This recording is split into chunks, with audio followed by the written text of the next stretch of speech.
Si ustedes como hacen buenos dibujos desde, no sé si están haciendo todavía dibujo técnico, ¿no? Ah, o geometría descriptiva, no tienen dificultades en hacerlo en perspectivas o proyectado en un plano todo lo que está en el espacio. Todo pueden aplicar, pero en mi caso, pues hago cortes para ver mejor. Y sobre todo me valgo de sistemas de coordenadas que mejor me visualicen la dirección de los vectores y me faciliten el cálculo de los componentes cartesianos de estos vectores. ¿Ya? Entonces, solo por eso la insistencia en lo que mejor me va para compartir con ustedes, para que también les vaya así. Pero si conocen mucho mejor, yo, es más, les voy a pedir que me pasen la información o los datos o el procedimiento para ver si en el siguiente semestre poder compartir con sus otros compañeros o repetir con algunos que no deseamos que nadie se quede, pero a veces es inevitable, ¿no? Jóvenes, comentarios sobre este problema. Disculpe, ingeniero, tengo una pregunta, creo que no me quedó muy claro. ¿Por qué en EZ es igual a menos E2? E sub Z, esta, ¿no? Mire, sí. El eje Z es este. El eje Y, este. Y el eje X saliendo perpendicularmente, ¿no? Este vector E sub 2 está en el plano Y, Z. Entonces, este vector tiene componente Y, que es este, negativo, y este es su componente vertical, es decir, Z, también negativo. Solo por eso. Estamos habituados a poner X, Y Z aquí saliendo. Si quiere, puedo usar eso. Lo único que va a cambiar es en lugar de X, va a ser, aquí va a ser Z, este va a ser X, pero no hay más. Perdón, al revés nos ven Y, ¿no? Bueno, va a haber una permuta. En lugar de Y va a ser X, en lugar de Z va a ser Y, en lugar de X va a ser Z. Así va a ser. ¿Ya? Se ve en este, por eso insistí en este diagrama. Sin este diagrama, difícil es ver qué componentes tienen cada vector.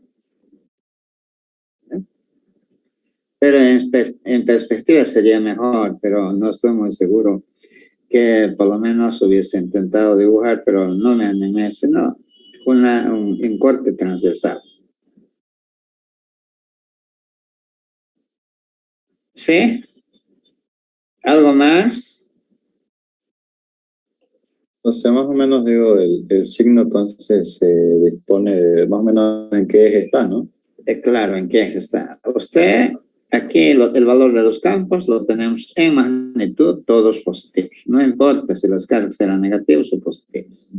Pero desde el momento en que asocia un sistema de coordenadas, allí ya tienen que tener signos, los que se proyectan hacia el eje positivo de Y, positivos, y negativos, los que se proyectan hacia el eje negativo. Lo mismo pasa para X, lo mismo pasa para Z. ¿Ya? Por eso el método de componentes cartesianos.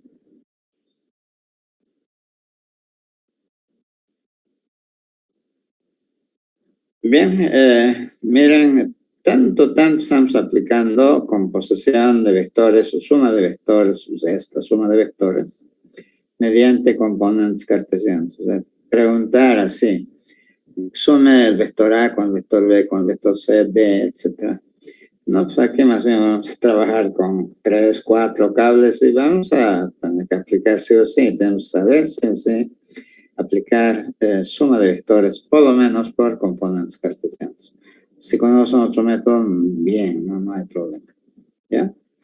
Por eso entonces en el examen no se pregunta, es una mentira, no se pregunta sobre vectores, solo que está bajo otro concepto, campo, fuerza, fundamentalmente en este capítulo en función de campo eléctrico. ¿sí? También practiquen para su dirección cosenos directores. Es componente para alfa, componente X, este valor sobre su tamaño este. Y arco coseno da esto. Para el ángulo beta, el ángulo que forma con el eje Y, menos 12, etcétera, sobre esta magnitud le da 93,1 grados. O quizás en algunos casos un valor negativo, pero en este caso me dio este valor positivo. Siempre girando en el sentido contrarreloj a partir del eje en cuestión, ¿no? En este caso a partir del eje Y. Del eje Y positivo.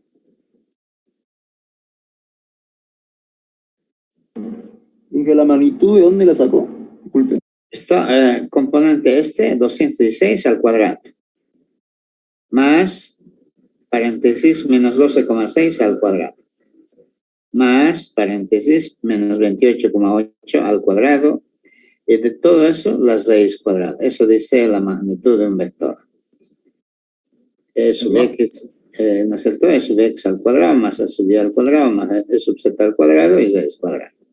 Es más o menos como la fórmula de la ecuación cuadrática, ¿no? Sí, es. Ahora, ese es el primer punto. Un vector, sus componentes cartesianos, como sea de su magnitud. Desde ahí seguimos diciendo lo mismo. Bien. Pasamos, entonces, si quieren cables rectos y largos, si quieren con Coulomb, que los hemos resuelto también, o si quieren con Gauss, igual, no importa, está lo mismo. En componentes cartesianos, y también hemos proyectado en componentes cilíndricos o polares, ¿no? Igual se puede resolver. ¿Ya? Bueno, con los problemas que nos tocaremos con el libro, pues hay que ensayar, hay que practicar. En principio con los resueltos y luego con los propuestos. Los resueltos no son para práctico, es para que ustedes desarrollen, practiquen y con eso se preparan para resolver los problemas propuestos. Bien, pasamos entonces a otra aplicación. Bueno, ya les dije, ¿no? Espero que me hayan... Para esferas macizas o huecas que están hechos de materiales aislantes o conductores en el espacio interior o exterior, se aplica la ley de Gauss, pero para superficies consistentes en cáscaras también esféricas. ¿Ya? Y concéntricas, por supuesto, con la esfera. Para cables rectos y cilindros largos, ya sea para campos en el interior o ya sea para campos en el exterior, se aplican cáscaras cilíndricas. Porque tanto los cilindros como conductores o cables rectos, la única simetría que aceptan es ser el eje de un cilindro. Placas planas, rectas, muy grandes, aceptan superficies gaussianas cerradas, cáscaras cilíndricas. Igual podrían aplicarse a cáscaras cúbicas, pero lo que pasa es que un cubo tiene 6 lados. En cambio, un cilindro, una cáscara cilíndrica, tiene apenas 3 lados.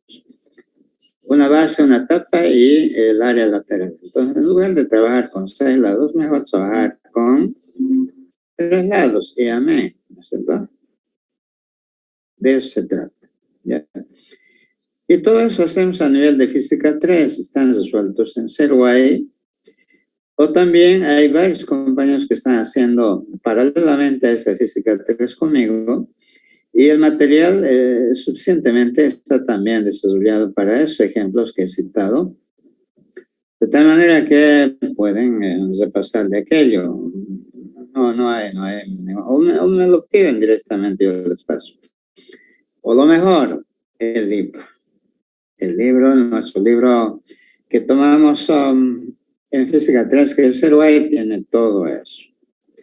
En cambio, el libro del ministro para CERUAI tiene, o sea, él supone que ya se ha hecho todo y entonces trata problemas más complejos.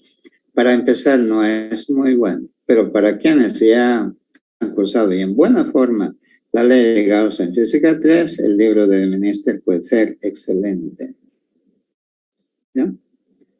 Eso. Seguiremos.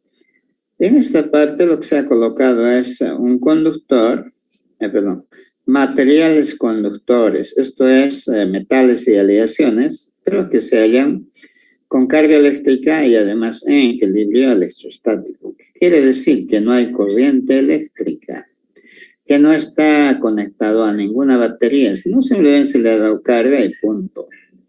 ¿Ya? Ustedes saben que la madre de la corriente eléctrica es la batería. Si no se conecta a una fuente, no hay corriente eléctrica. ¿Sí? Ese es el caso entonces. Estos materiales conductores, aleaciones y metales, solamente como resultado, pero que se puede demostrar aplicando la ley de Gauss, la carga, el exceso de carga que tienen, jamás ingresa a su interior, solo se deposita en la superficie externa del mismo. El conductor puede ser macizo o hueco, no importa. Como no ingresa carga al interior, el campo ahí en ese espacio interior, por tanto, es cero. Y eso es lo más interesante, lo más útil que tienen los conductores.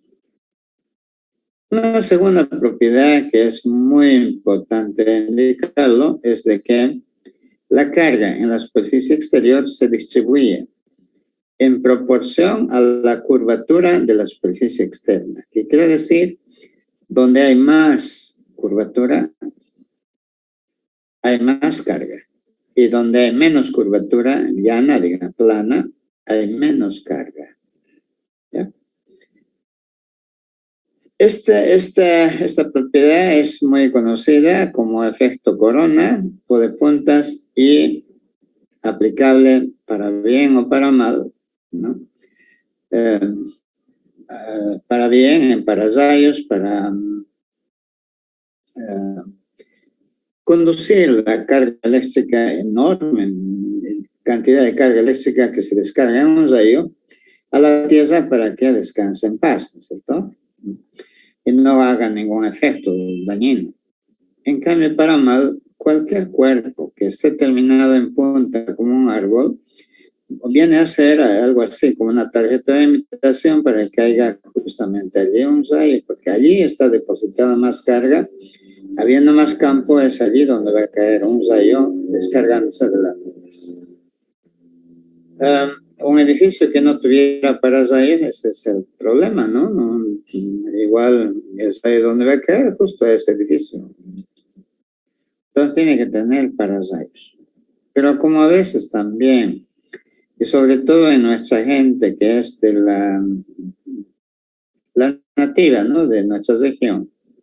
Una vez marcharon en el gobierno de Paz Zamora pidiendo derechos que desde la colonia, desde que llegaron los españoles, simplemente fueron ellos maltratados, sacados de sus tierras, etcétera, etcétera, ¿no? Entonces se organizaron y marcharon hacia La Paz, pasaron por acá, incluso por la ciudad, se les dio algún apoyo moral y a veces también algunos víveres o ropa para que puedan soportar los tiempos de frío que es normal en las alturas. Pero también se los vio que pasaban con sus sombrillas que servían además como para paraguas, ¿no? No eran sombrillas solamente, sino eran paraguas. Esto para cubrirse del sol durante el día y si llueve para cubrirse de la lluvia. Pero tenían mástiles o soportes metálicos. Y bueno, no nos dimos cuenta, no la asesoramos. Llegaron al altiplano y se descargó una tormenta, entonces varias familias valientes que llegaron hasta ese lugar fueron abatidos, digamos, ¿no es cierto?, por la descarga de los rayos. Las paraguas con mástiles metálicos son para rayos, entonces en una planicie, pues un metal en punta es... así que sufrieron el enojo de San Pedro, que como si fuera partidario del gobierno del MIR, se les azotó nomás a la gente de los lugares bajos del país, ¿no? Pero la historia se seguirá repitiendo si no se conoce las aplicaciones o los efectos que tiene, como en este caso, efecto corona. Algo más, por tanto, el campo eléctrico es de la superficie hacia afuera. En la superficie el campo tiene un valor máximo y es perpendicular a la misma superficie. Y será más grande ese campo en lugares de mayor curvatura. ¿Ya? En las puntas se les parece. Este valor es muy importante, se demuestra fácilmente, es sigma sobre epsilon 0, donde sigma es la densidad superficial de carga de ese punto o de esa zona. Acá presentamos un cuerpo que tiene lo que hemos indicado, metal en su interior macizo hueco, el campo nulo, no hay carga, y la carga depositada únicamente en la superficie exterior. Se ha dibujado, debe tener muchos errores, pero se ha intentado hacer lo posible para que condiga, ¿no?, con la redacción de estas propiedades.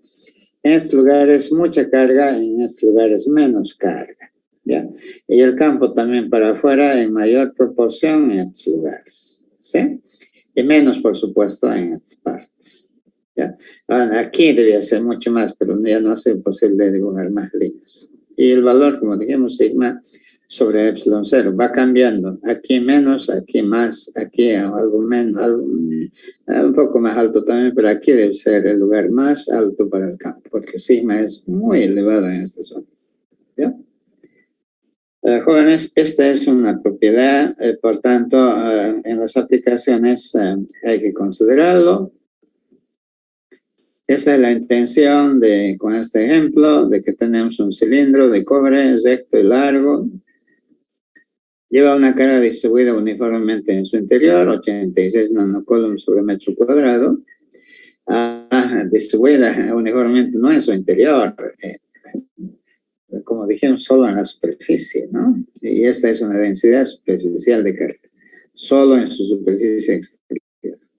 Aunque no se dice, ¿no? No es el todo, pero dice que es cobre, y cobre es un conductor, no puede tener otra densidad más que esta.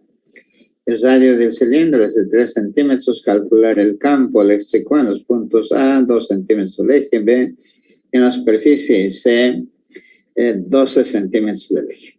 Bien.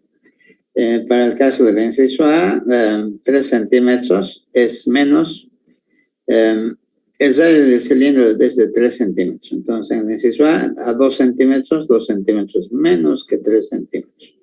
Estamos en el interior, por tanto, del metal, no hay carga, no penetra, por tanto, el campo es nulo, cero. ¿Sí? Bien. Así también, para el inciso B en la superficie, como dijimos, hay que calcular, hay mucha carga. Como es un cilindro, la carga debe ser uniforme, esta densidad debe ser constante en toda la superficie del cilindro. Entonces, calculamos la densidad superficial, justamente lo que nos han dado, y sobre epsilon 0, 885 por 10 a la menos 12, dándonos un resultado de 9.717,5 newtons sobre cuerpo. Y es el máximo valor. Y como vector es perpendicular al cilindro, a la superficie exterior del cilindro. Inciso C, la superficie cerrada para un cilindro, como dije, para cilindros, una cáscara gaussiana sellada también otro cilindro. ¿Ya? Y se calcula la carga neta, todo. Está aquí todas las consideraciones.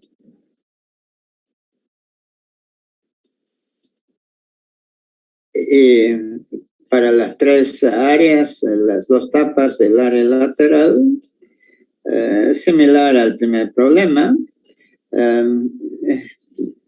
matemáticamente igual prácticamente, donde el resultado de la integral sellada es 2πr por h, donde h es la altura de la cáscara gaussiana que se ha impuesto o que se ha sugerido, se ha usado. Y con eso, aplicando la ley de Gauss en el mismo orden que hemos considerado, con la carga neta, por supuesto, ensayada, el sigma por la superficie de la parte ensayada, 2πr por r es el radio del cilindro, y h la altura de la cáscara cilíndrica, como está en el dibujo. Nos salió un campo sigma por radio del cilindro sobre epsilon 0 y la distancia del eje. Todo para el espacio exterior. Dentro es 0, recuerdo.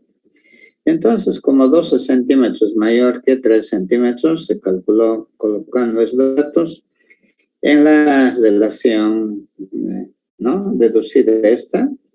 Y bueno, eso es todo. Radial divergente tiene que ser disfrutado, ¿ya?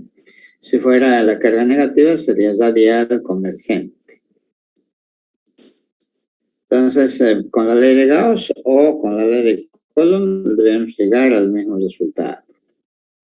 Pero seguramente con la ley de Coulomb hubiésemos tenido que emplear coordenadas cilíndricas, supongo, porque el problema está en un cilindro, la densidad de carga, todo eso. No sería conveniente cartesiano. ¿Por qué no es conveniente cartesiano? La integral solo se aplica a funciones. Y una circunferencia como es la proyección del área de manera es una función. Para un valor de x hay dos funciones de y. Eso no es función. No se puede. Las calculadoras no te lo calculan. ¿Ya? Bueno, nosotros tampoco. Con cualquier procedimiento llegamos a nosotros. No podemos integrar. Estas son entonces algunas aplicaciones que mostramos para la ley de Gauss, complementando lo que hacemos a nivel de física 3. Y mañana, el viernes presentaremos un nuevo método, el potencial eléctrico, para calcular también el campo eléctrico, pero vía cálculo del potencial eléctrico. ¿Ya? Eso por esta tarde y bueno, pues hasta el viernes y luego tomarnos un fin de semana. Les voy a escribir por WhatsApp la cantidad de problemas para la ley de Gauss. Yo creo que unos 8 problemas sería conveniente para la elaboración de nuestro práctico. Sí, ya hemos dicho para el campo eléctrico creo que unos 10 problemas, y para unos 8 problemas, y luego iremos completando el potencial eléctrico también, y así vamos a ir ya concluyendo con nuestro primer práctico.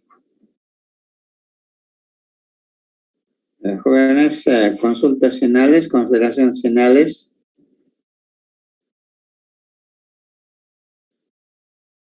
Hola. Hola. Ya, entonces, buenas tardes. Hasta el viernes. Hasta el viernes. Sí. Hasta luego, ingeniero. Ya, chao. Hasta luego, ingeniero.